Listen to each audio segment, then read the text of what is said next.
poverty as a problem and treat it as a challenge. Most wealthy people have to overcome it at some time in their lives. You don't have to make millions overnight. Just start making a bit more and more each day. Number 11. Watch out for those old patterns of affirming poverty. For example, don't steal paper clips from the office. Anyone who's truly wealthy wouldn't need to. Feel good about paying bills. They're from people who believe that you can pay. They're more symbols or affirmations of wealth. Number 12. Stop wasting time on unimportant things. Figure out what's most important to you and prioritize your life accordingly. I used to get caught with this one. Let's say your time's worth $100 an hour. Spending 2 hours calling round trying to get a lower price on something of $50 is bad money and time management. Number 13. Write down good ideas as soon as they come to you. Very few people actually bother to do this. Keep a pen and paper handy or a pocket tape recorder. That way you won't be discarding your genius. Sometimes one idea could make you $1 million. For example, if you ever had an idea for a product or service, a few months later you see it being marketed by someone else. What's the difference between you and them? They took action. They made a note of their idea and then they went out and did something about it. 14. Regularly practice the positivity techniques. For most people, opportunities to become wealthier present themselves every day without being leapt upon or even noticed. By practicing the techniques again and again, you're conditioning yourself to focus on wealth. Financial success is simply a matter of holding certain beliefs and religiously practicing certain actions consistently. Very few multimillionaires get to be rich by accident. They do it by certain ways of thinking and behaving in the world. Now it's your turn. 15. Make sure you pay yourself. Now, this may sound obvious, but you'd be surprised how many people pay everyone else and don't get around to paying themselves. They fear there won't be enough to go round, and by leaving themselves to last, there isn't.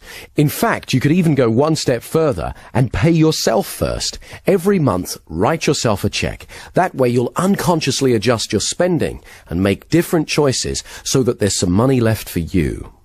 16. Know your weaknesses.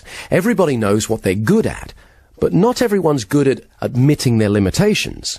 A friend of mine's father suffered from this. He was a highly creative man, but not a skilled businessman. He made a lot of money from his creative work and lost nearly all of it through bad business deals. He loved the business he was in, but overstretched himself, thinking he could do everything.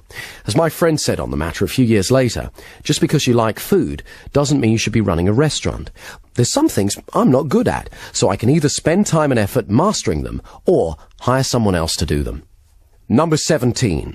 Get in touch with your passion every day. I remember years ago when I first got interested in hypnosis, one of the old stage performers I was learning from was a salesman. He couldn't go for long without selling something to someone. We'd be out and he'd strike up a conversation with a person on another table. He'd find out their needs and offer to sell them what it was that they wanted. Often he didn't even have it.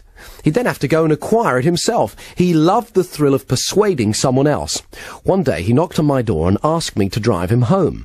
I inquired where his Rolls-Royce was. He explained that earlier he'd been in the bank, he got carried away and sold it to someone. When I asked him what he thought his secret was, he said, excitement and passion are contagious. When you get truly passionate about what you want to do, others will find themselves drawn to you. If you want to know more about this kind of thinking, I recommend you read Do What You Love, The Money Will Follow by Marsha Sunita. 18. Take the fear out of making money. This is a concept running throughout Dr. Richard Carlson's book, Don't Worry, Make Money. He's got some very empowering ideas. For example, stock away a large pile of money, if you can, a year of living expenses.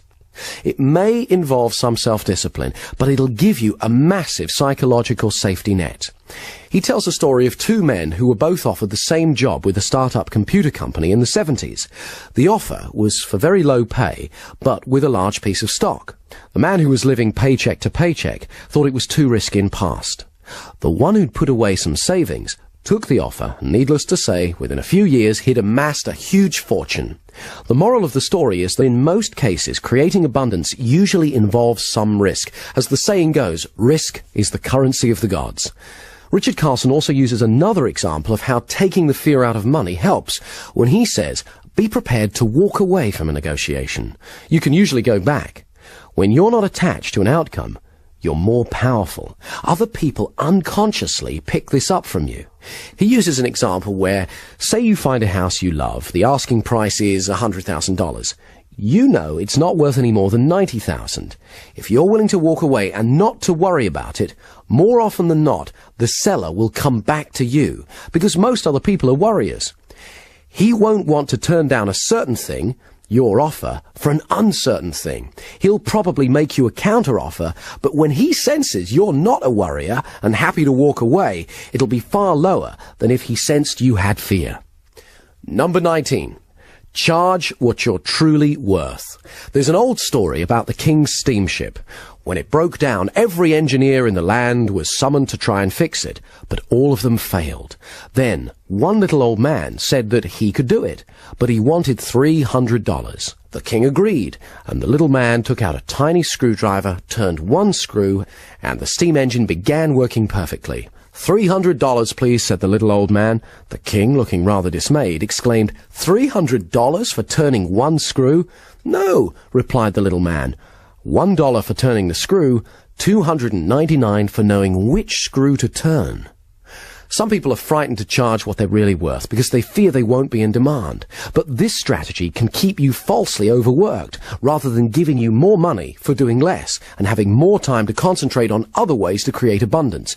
Remember to reevaluate from time to time your real worth. And finally, number 20, keep going. Every successful person at some stage has to go through the frustration barrier. Colonel Sanders, who started Kentucky Fried Chicken, is a famous example. When he reached retirement age, he looked at his Social Security check and thought, I need to make some more money. So he sat down and thought through what his resources were, and he remembered that everyone loved his chicken recipe. So he went to a local restaurant and explained that he had a great recipe. He didn't want to sell it to them. All he wanted was a royalty each time they used it. Of course, they weren't interested. So he went to another one, and another one, and another one, and another one. 1,009 rejections later, he got his first acceptance. I've seen far too many people fail just because they didn't hang in there. Very few people get successful without effort and persistence. Finally, I want you to remember that true wealth is not measured by money alone. Start today. Take stock of your true wealth. Create a plan and start moving towards it. Make the changes that you need to make. After you've begun to enjoy more of the success that you desire, you'll look back and be thankful that you did.